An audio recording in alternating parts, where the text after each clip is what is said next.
என் அருள்நாதர் இயேசு கிறிஸ்துவின் இணைதான நாமத்தில் உங்களுக்கு அன்பின் வாழ்த்துக்கள். என் அன்புக்குரியவர்களே, தேவாதி தேவன் மற்றும் ஒரு புதிய நாளை அவர் நமக்கு காண செய்திருக்கிறார். ஒவ்வொரு நாளும் நீங்களும் நானும் அருள்நாதர் இயேசு கிறிஸ்துவோடு கூட நடக்கின்ற பொழுது இதிலிருந்து நாட்கள் 3வது நாட்களுக்காக நம் ஆண்டவரை ஸ்தோத்தரிப்போம்.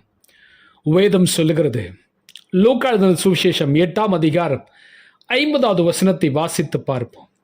இயேசு அதை கேட்டு, பயப்படாதே, விசுவாசம் உள்ளவனாயிரு, அப்பொழுது அவள் ரட்சிக்கப்படுவார் என்றார். ஜெப ஆலய தலைவன் ஒருவர் இயேசுவிடம் வந்தார். இவன் மனசே கோத்திரத்தை சேர்ந்த யூதன். இவர் கப்பர் நகுமில் வசிப்பவர். இவர் மிகவும் கனத்துக்குரியவர், வசதி படைத்தவர். இவனுக்கு இருப்பது ஒரே மகன் இருந்தாள். அவளுக்கு 12 வயது. அவள் மரண அவஸ்தைப்படுகிறாள். தாங்கக்கூடாமல் அவன் அழுதான் தன் மகளை பார்த்து. ஒரே மகளாய் இருக்கிறாரே, என் மகளை குணப்படுத்த விட முடியவில்லை என்று சொல்லி மிகுந்த துக்கப்பட்டான். அப்பொழுது அருள்நாதர் இயேசு கிறிஸ்து கப்பர்நாகுமிற்கு வருகிறார் என்று கேள்விப்பட்டான். தன்னுடைய குமாரத்தி வியாதியாய் இருக்கிறார் என்று கூறாமல் மரண அவஸ்தைப்படுவதாக கூறினாள். இயேசு வந்து அவருடைய கைகளை தன் மகள் மீது வைத்துவிட்டு ஆரோக்கியம் அடைவாள் என்று அவன் எண்ணி, ஜெபாலய தலைவன் இவ்விதமாக அவர் சொன்னார். இந்த ஜெபாலய தலைவன் ரோம அலுவலகத்தில் பணி செய்கிறவராக காணப்பட்டார். இவர் ஆசாரியர், பலிகளை செலுத்தக்கூடியவன், பழைய ஏற்பாட்டை நன்றாக தெரிந்தவன், மனிதர்களுக்கு தேவனை குறித்து போதிக்கிறவர், தெய்வ பக்தி உள்ளவன். இவருடைய ஜெப ஆலய ஆராதனை முறைமையின்படி சரியாக கண்காணிப்பவன். ஆராதனை ஒழுங்கு எல்லாம் செய்வது, ஜெப ஆலய சம்பந்தமான நடவடிக்கைகள் எல்லாம் கண்காணிப்பதாகும் இவருடைய முக்கியமான அத்தனை வேலைகளும். இத்தனை தகுதி இருந்தும் தன்னுடைய மகளுக்கு உதவ முடியவில்லை என்று சொல்லி அவன் வேதனைப்பட்டு தன்னுடைய அந்தஸ்தை பார்க்காமல் அருள்நாதர் இயேசு கிறிஸ்துவை தேடி சென்றான். யூதர்கள் இவருடைய வழக்கம் அன்றைக்கு இருந்தது. அருள்நாதர் இயேசு கிறிஸ்துடைய வந்து அப்பொழுது யூதர்கள் எடுத்து செல்லக்கூடாது அவரிடம் என்ற ஒரு கட்டுப்பாடு இருந்தது. இதையெல்லாம் மீறி அருள்நாதர் இயேசு கிறிஸ்துவை தேடி சென்றான் இந்த ஜெபாலய தலைவன். அப்பொழுது இயேசு அவர் வீட்டுக்கு வர அவர் புறப்பட்டார்.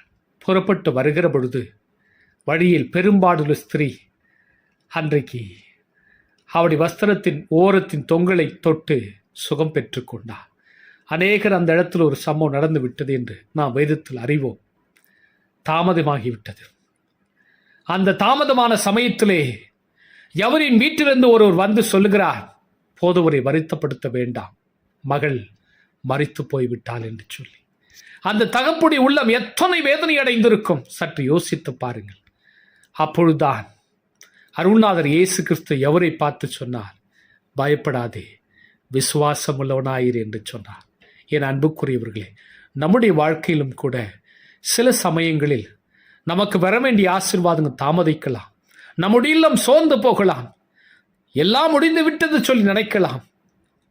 ஆனால் அருள்நாதர் இயேசு கிறிஸ்துவனுடைய வாழ்க்கையிலே ஒரு புதிய தொடக்கத்தை ஆரம்பிக்க போகிறார். பயப்படாதிருங்கள், விசுவாசம் உள்ளவராக இருங்கள். உன் தனிப்பட்ட வாழ்க்கையில், குடும்ப வாழ்க்கையில பயப்படாதிருங்கள். உங்க வேலைக்கான காரியத்தில், தொழில் வியாபாரத்துக்கான காரியத்தில், ஊழியத்துக்கான காரியத்தில் எதை குறித்து பயப்படாதிருங்கள். விசுவாசம் உள்ளவர்களாக இருக்கிற பொழுது கர்த்தருடைய மகிமை உங்களால் பார்க்க முடியும்.